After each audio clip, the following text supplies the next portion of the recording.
Let us see the next question. Following are the estimates of the net cash flows and the probability of a new project of Messrs X Limited. Initial investment दे रखा है, estimated net cash flows per year दे रखा है और salvage value दे रखा है 5th year के एंड का. The required rate of return of the project is 10%.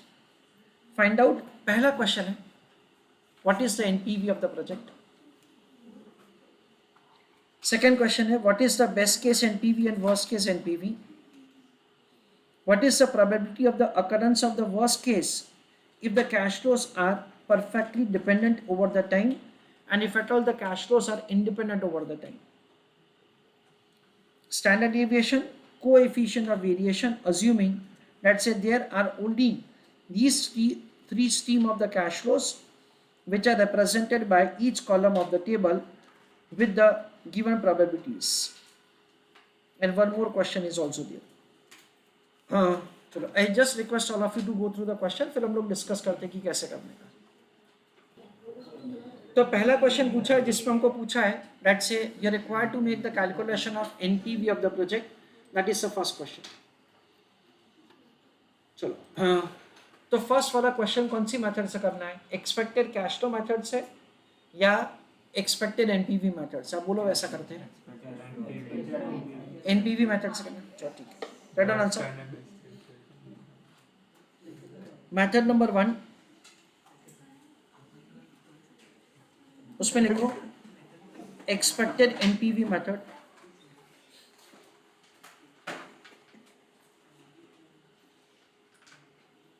In that write down working note number 1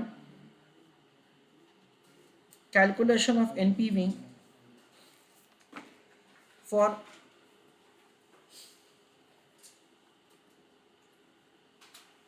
each situation.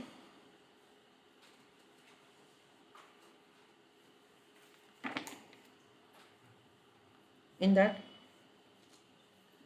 year 1 to year 4 and 5th year 30% chances cash flows उसको हम लोग discount करेंगे at the rate of 10% और present value. Second 50% cash flows discounting factor तो already हमारे पास है इसलिए फिर प्रेजेंट वैल्यू का ही कॉलम बनेगा. एंड 20% कैश फ्लोस एंड वापस प्रेजेंट वैल्यू. बस हो गया.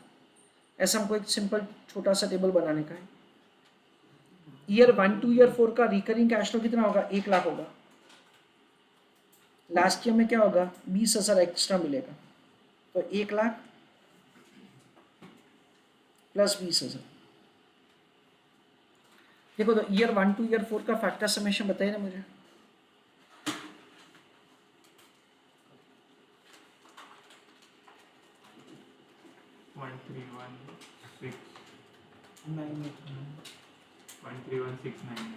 वन टू 4 का समेशन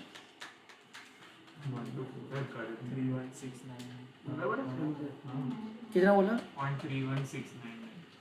1 2 3 4 फैक्टर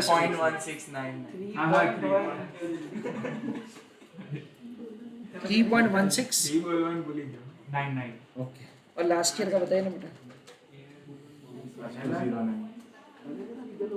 कितना. 0.6209. Thank you very much.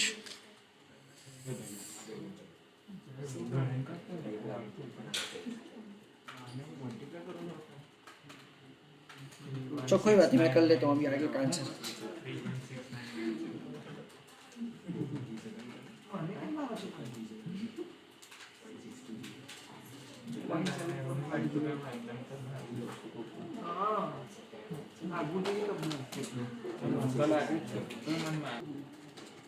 चलो सो फर्स्ट का तो बहुत आसान है मेरे ख्याल से. 3,16,990,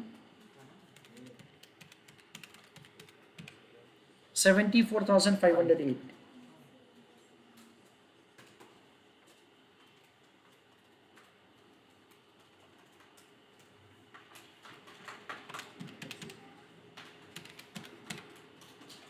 3,91,498 लेस इन्वेस्टमेंट. इन्वेस्टमेंट कितना है? 4 lakh.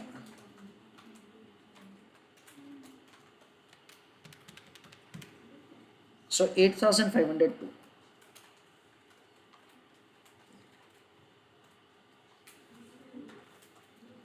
Second, 3.1699 into 1,10,000. 3,48,689 or 1,60,000 into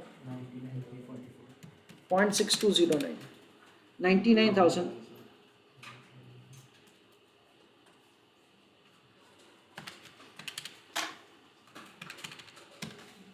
So 4,48,033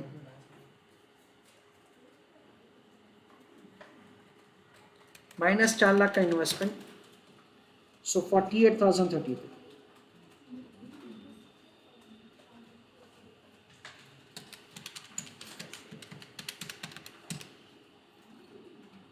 यहाँ पे क्या होगा friends? It is 3,80,388.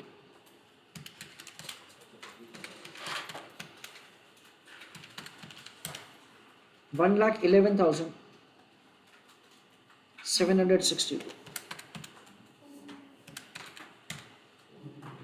4,92,150.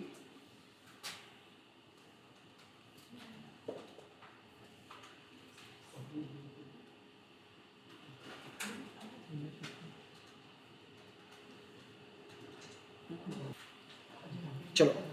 Second part of the question. I want somebody of you to raise hand and tell me answer for the second part of the question. I am sorry, first part का working बाकी है अभी. First part में पूछा expected NPV. Correct answer. I'm sorry.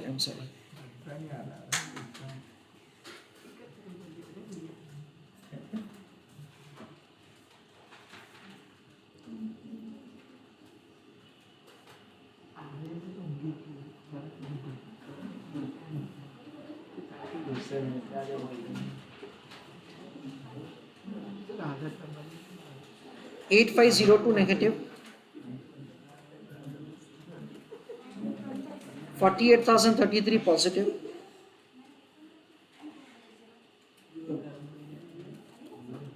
92,150 positive.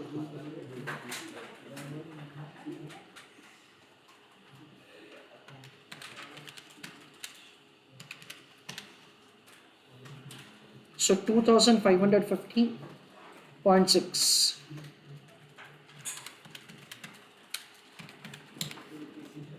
24,016.5.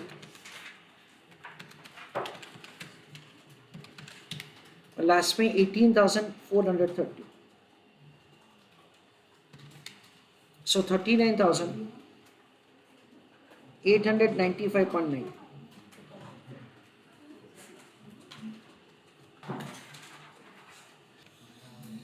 Second part of the question, I want somebody of you to raise hand and tell me answer. What is the best case and worst case NPV? चलो friends, best case NPV का मतलब क्या होगा? Highest positive NPV. तो we understand it's the highest positive NPV कौन सा है? It is 92,115. और वर्स्ट केस एनपीवी का मतलब क्या होगा? That's the highest negative NPV. यहाँ पे नेगेटिव एनपीवी एक ही है, तो इसलिए क्या होगा? It is 88,502. सपोज कि सारे पॉजिटिव होते तो lowest positive is the worst outcome. Read an answer. Second question का.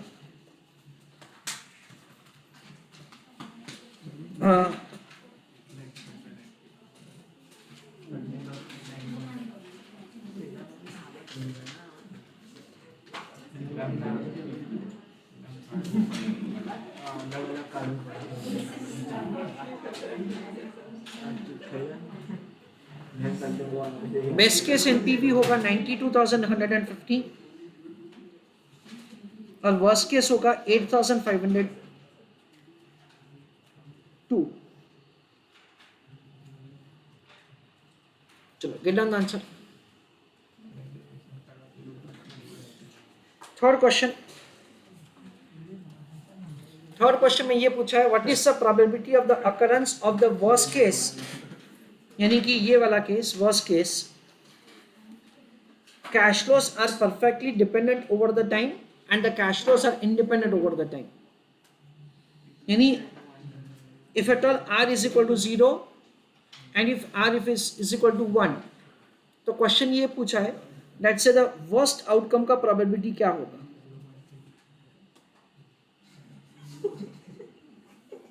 बेस्ट आउटकम का हमको पूछा नहीं है, पर बेस्ट आउटकम का भी हम लोग कैलकुलेट कर देते हैं. कैसे होगा वो मैं आपको साथ साथ में समझा दूंगा. चलो, I want somebody of you to raise and tell me that what is the probability of the worst outcome if the cash flows of the project are having perfect positive relationship. अगर R1 है तो worst outcome का probability क्या है. I want somebody to tell me. मैं question repeat कर रहा हूं that what is the probability of worst outcome if the cash flows of the project are having perfect positive relationship. Friends, we have to understand that say if at all the cash flows of the project are having perfect positive relationship, then in that case there are only 3 possible outcomes. क्योंकि पहले साल जो हमारा performance होगा ना, वही का वही परफॉर्मेंस हमारा सब्सिक्वेंट ईयर्स में कंटिन्यू रहेगा. एक हम लोग समझ सकते हैं बेस्ट परफॉर्मेंस है, दूसरा हम लोग समझ सकते हैं वर्स्ट परफॉर्मेंस है, और तीसरा हम लोग समझ सकते हैं मॉडरेट परफॉर्मेंस है. बेस्ट क्या होगा कि कैश फ्लोज आर 1,20,000. वर्स्ट क्या होगा कैश फ्लोज आर 1 लाख. और मॉडरेट क्या होगा कैश फ्लोज आर 1,10,000. सो जो पहले साल होगा ना वही का वही सब्सिक्वेंट ईयर्स होता ही रहेगा. इन सब में से सबसे खराब क्या है the cash flows of 1 lakh. क्यों? क्योंकि वो सबसे कम है इन तीनों में से. वो होने का प्रोबेबिलिटी कितना है 30%. तुम्हारा आंसर क्या हो जाएगा 30%. So what is the probability of the worst outcome if the cash flows of the project are having perfect positive relationship. तो उसका आंसर होगा 0.30. और बेस्ट आउटकम का क्या होगा, बेस्ट आउटकम का होगा 0.20. ना फ्रेंड्स, अगर cash flows of the project are independent तो क्या होगा वो मैं आपको समझाता हूं. And for that I need to give you some explanation. देखो बेसिकली क्या होगा कि the cash flows of the project in year 1 will be either 1 lakh और 1,10,000 और 1,20,000. सेकेंड ईयर में सेम, तीनों में से कोई भी हो सकता है. थर्ड ईयर में सेम, फोर्थ ईयर में सेम, फिफ्थ ईयर में same. Cash flows can be 1,20,000, 1,60,000 and it is 1,80,000. Now friends, there are multiple outcomes possible if the cash flows of the project are independent. Multiple outcomes कैसे कि पहले 4 साल का cash flows कितना है 1 lakh. Last year क्या होगा 1,60,000. पहले 4 साल का कैश फ्लोस क्या है 1 लाख. लास्ट ईयर का कैश फ्लो क्या होगा 1,80,000. लाइक दैट से वी हैव मल्टीपल आउटकम्स. पहले 3 साल का कैश फ्लोज ये है, फोर्थ ईयर का 1,10,000 और फिफ्थ ईयर का 1,20,000. पहले 3 साल का कैश फ्लोज ये है, फोर्थ ईयर में 1,20,000 और लास्ट ईयर में 1,50,000. I hope you are able to understand that से देयर आर मल्टीपल आउटकम्स. पहले 2 साल का कैश फ्लोज ये है, थर्ड ईयर का 1,10,000, फोर्थ और फिफ्थ ईयर का ये है.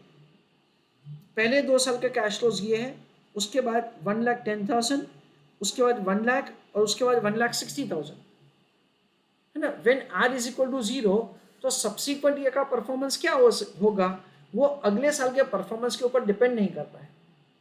So there are multiple outcomes possible if at all the cash flows of the project are having the no relationship. Now ये सारे के सारे जो कॉम्बिनेशंस होते हैं ना फ्रेंड्स, उन सब का अगर हम लोग जॉइंट प्रोबेबिलिटी फाइंड करेंगे ना तो हमको पता चलेगा what is the probability of the specific outcome. Joint probability का मतलब क्या होता है वो मैं आपको थोड़ा सिंपल वैल्यूज में समझाता हूँ पहले। Everybody is requested to pay attention. देखो सपोज कि ईयर 1 है और ईयर 2 है, 2 साल का ही कैश फ्लोज है। कैश फ्लो क्या हो सकता है ईयर 1 का, लेट अस से it is 1 lakh, it is 1,50,000 and 2 lakhs। Second year का कैश फ्लो क्या हो सकता है, सेकेंड ईयर का कैश फ्लो हो सकता है लेट अस से 50,000, 70,000 और 90,000। प्रोबेबिलिटी क्या है 0.2, 0.5 एंड 0.3। यहाँ पे कितना है, इट इज 0.1, 0.6 एंड 0.3। सपोज कि ऐसा है ना। देखो ईयर 1 और ईयर 2, फर्स्ट ईयर का कैश फ्लो होगा 1 लाख और सेकेंड ईयर का कैश फ्लो होगा 50,000। इसका जॉइंट प्रोबेबिलिटी क्या होगा पता है friends, 0.2 into 0.1 that comes to 0.02। उसके बाद 170। ऐसा कैश फ्लोज होने का प्रोबेबिलिटी क्या है पता है friends, 0.2 into 0.6 that comes to 0.12। 100 और 90, ऐसा कैश फ्लोज होने का प्रोबेबिलिटी क्या है पता है friends, it is 0.2 into 0.3 that comes to 0.06। ऐसा करके क्या होगा friends, you can understand that से there will be 9 possible outcomes, है ना। 100 के साथ 3 लिया, 150 के साथ 3 होगा, 200 के साथ 3 होगा। ऐसा करके 9 पॉसिबल आउटकम्स है। ये हर एक पॉसिबल आउटकम का अगर हम लोग जॉइंट प्रोबेबिलिटी कैलकुलेट करके उसका टोटल करेंगे ना तो एग्जैक्टली 1 होगा। देखो ये कैसे, 0.5 into 0.1 that comes to 0.05, 0.5 into 0.6 that comes to 0.30, 0.5 into 0.3 that comes to 0.15, 0.3 into 0.1 that comes to 0.03, 0.3 into 0.6 that comes to 0.18, 0.3 into 0.3 that comes to 0.09। इन सब का टोटल डेफिनेटली 1 होगा। यानी इतने सारे आउटकम्स है और हर एक आउटकम का जॉइंट प्रोबेबिलिटी करेंगे और उसका टोटल क्या होगा, उसका टोटल एग्जैक्टली 1 होगा। ना हमारे क्वेश्चन के ऊपर हम लोग आते हैं। हमारे क्वेश्चन में हमको क्या पूछा है, what is the probability of the worst outcome if the cash flows of the project are having no relationship, that is they are having independent relationship. तो फ्रेंड्स उसका आंसर क्या होगा पता है फ्रेंड्स, उसका आंसर होगा 0.3 raised to 5। यानी पहले साल क्या होगा वर्स्ट आउटकम, दूसरे साल क्या होगा वर्स्ट आउटकम, तीसरे साल क्या होगा वर्स्ट आउटकम। यानी 0.3 इंटू 0.3 इंटू 0.3 इंटू 0.3 इंटू 0.3, ऐसा करके हमको उसका जॉइंट प्रोबेबिलिटी फाइंड करना पड़ेगा।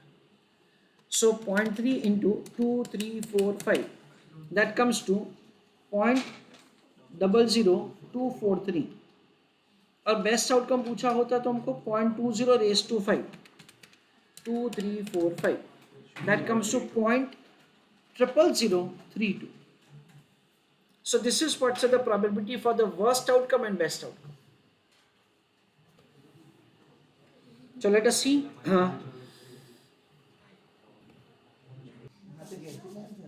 Chalo, let us see now question number 4.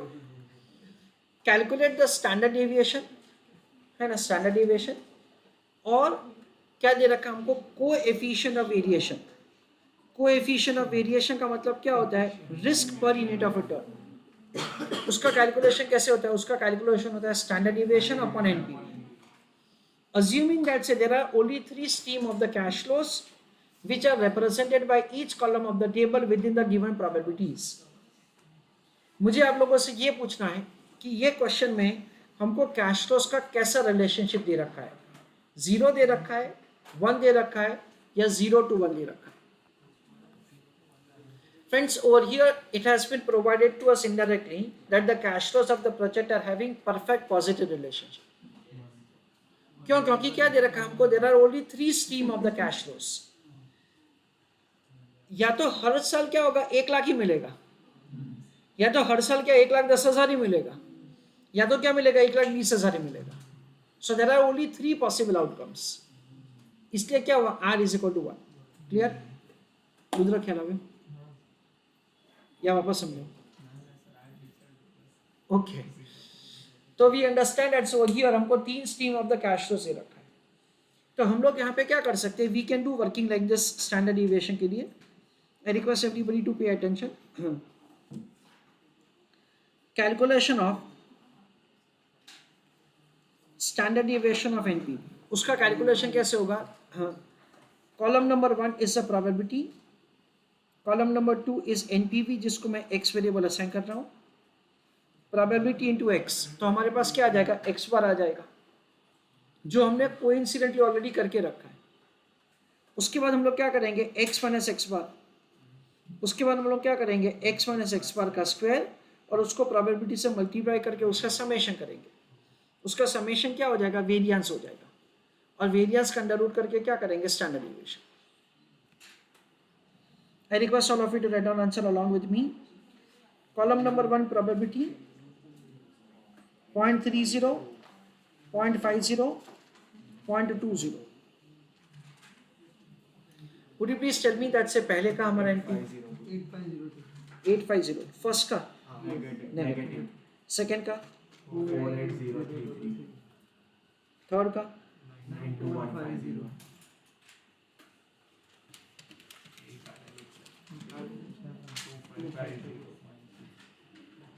2550.6 है ना, 240161, और लास्ट का 18430. व्हाट इज एक्स बार 39895.9. 0.9.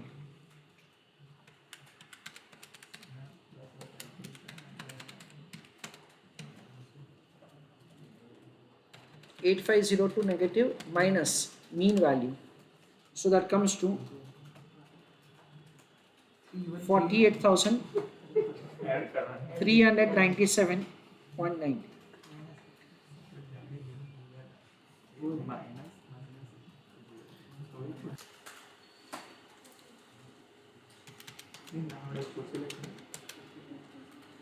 8,137.1.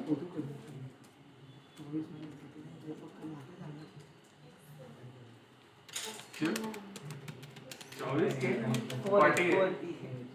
52,200. 54.1.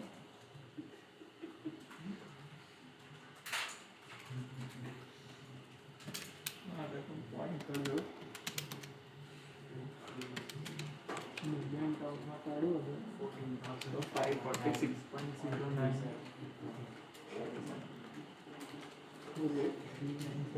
कितने पॉइंट तक लेना है? इनटू इक्वल टू मार्क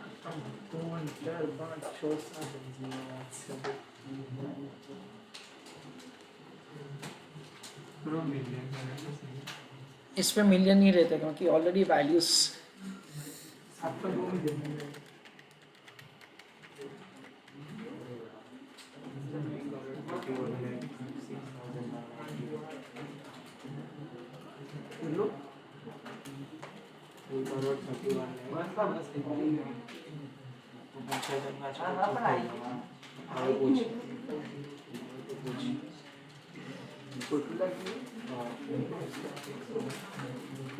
इतना બધા કામ કરે ને બધા ખોટું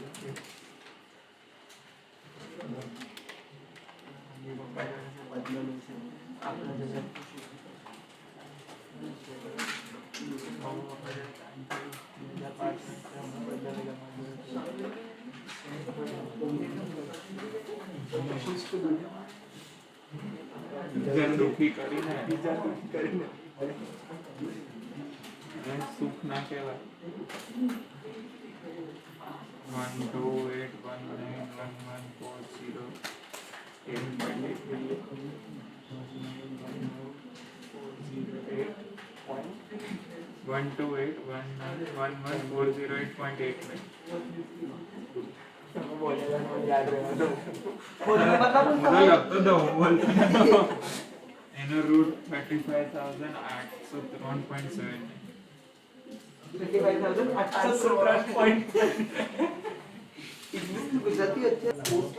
चलो red on for the CV. CV का मतलब क्या है, कोएफिशिएंट ऑफ वेरिएशन कैसे होगा, risk divided by return. Standard deviation कितना है, 35,803.79 डिवाइडेड बाय रिटर्न 39,000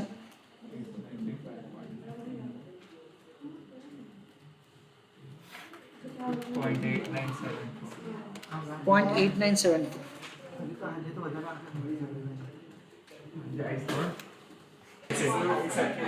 चलो क्वेश्चन नंबर 5 आप लोग अपने आप ट्राई करो, फिर मैं करके देता हूँ।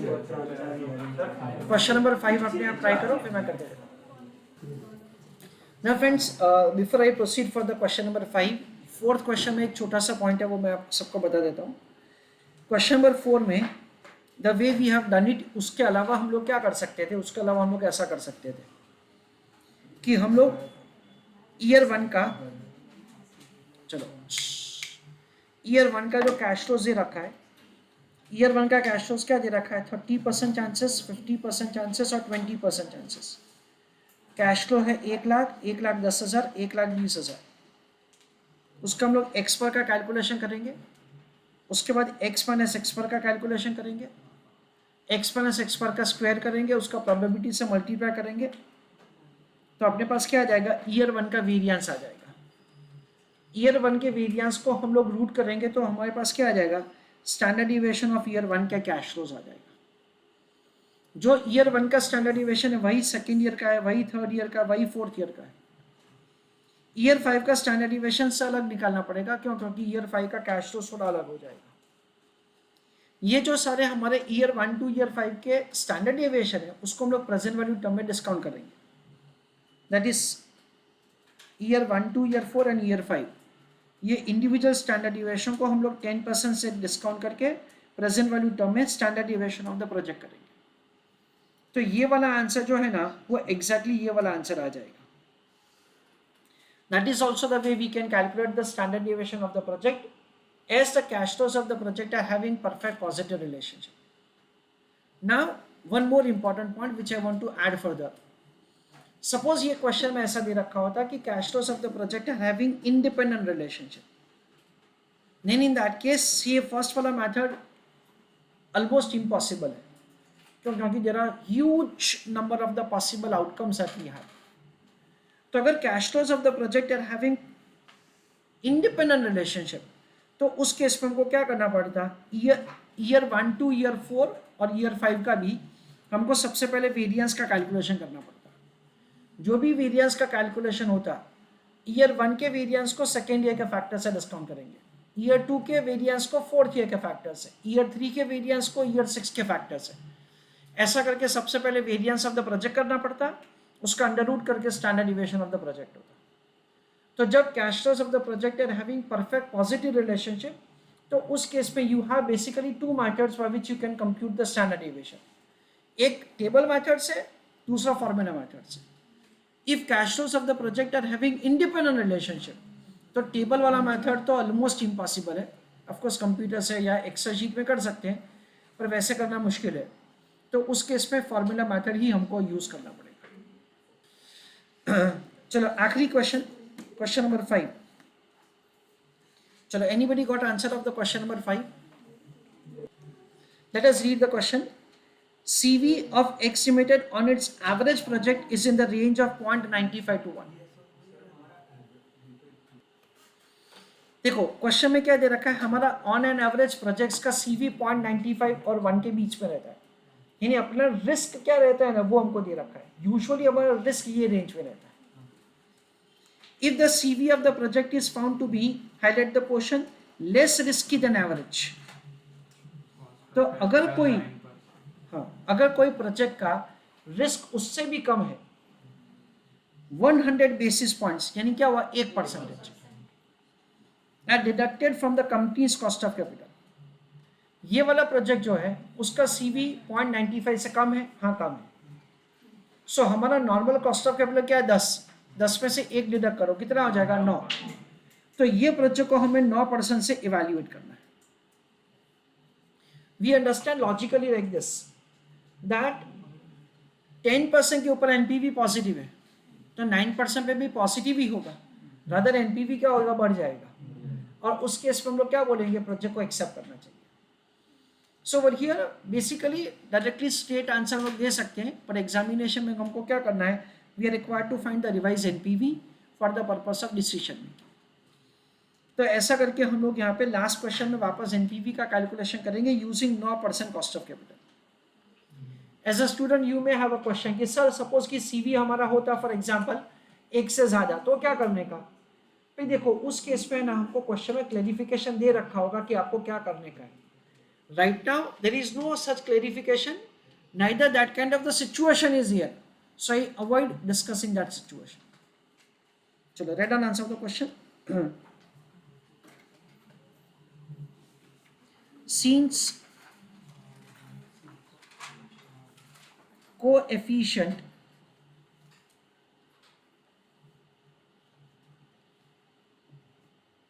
of variation is less than 0.95, comma, so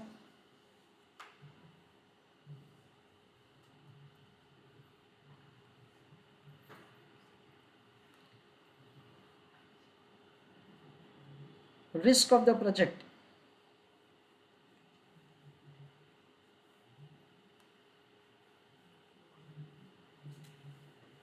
is less, comma,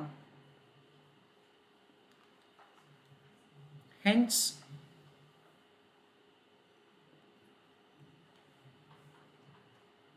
revised NPV is found at the rate of 9%. Sir ये 9 कैसे है, 10 minus 1.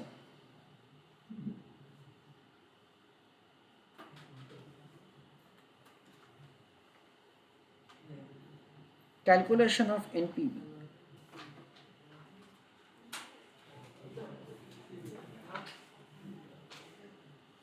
हमको क्या करना पड़ेगा, वापस 3 एनपीवी फाइंड करना पड़ेगा, उसके बाद एक्सपेक्टेड एनपीवी करना पड़ेगा.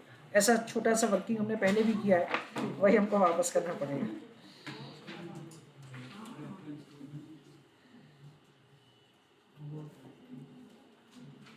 चलो would you please tell me, कोई बात नहीं मैं कर लेता हूँ कैलकुलेशन. 3.239. और लास्ट ईयर का फैक्टर क्या है, 0.6499.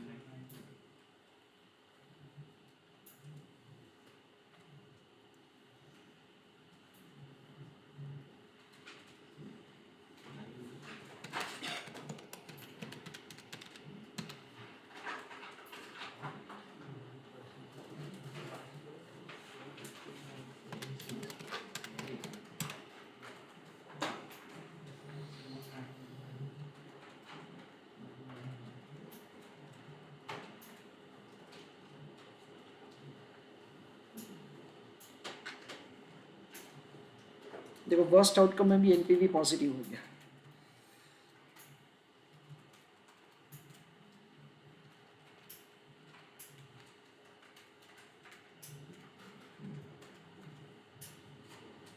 ये आज का लास्ट क्वेश्चन है फ्रेंड्स, यानी आज सुबह के लेक्चर का.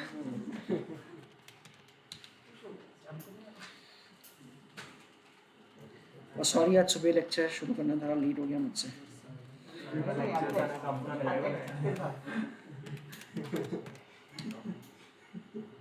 क्योंकि ऑल द वे ट्रैवल करके आपको पढ़ाने के लिए.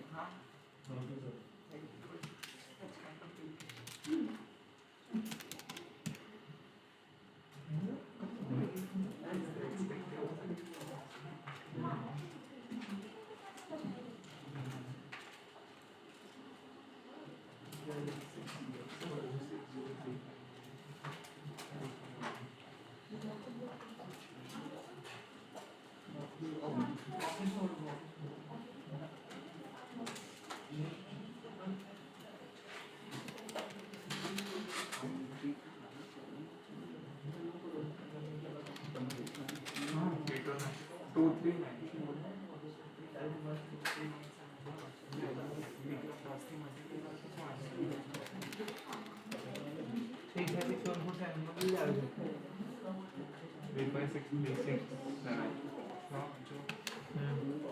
बोलना सर वो रॉन्ग है 8 6 7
देखो तो पहले में एनपीवी कितना है, 195 सेकेंड में 6035 60, 207 लास्ट में 1057 एक अलीना चेंज, लास्ट में 105740 उसके बाद 587.4 30103.5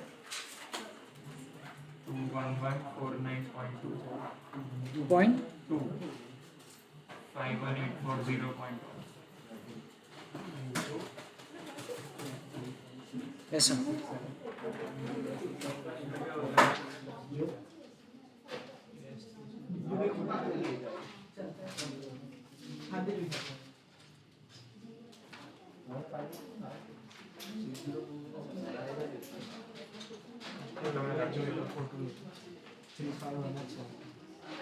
फ्रेंड्स एक फाइनल डिसीजन लिखेंगे कि NPV is greater than 0, so accept the project.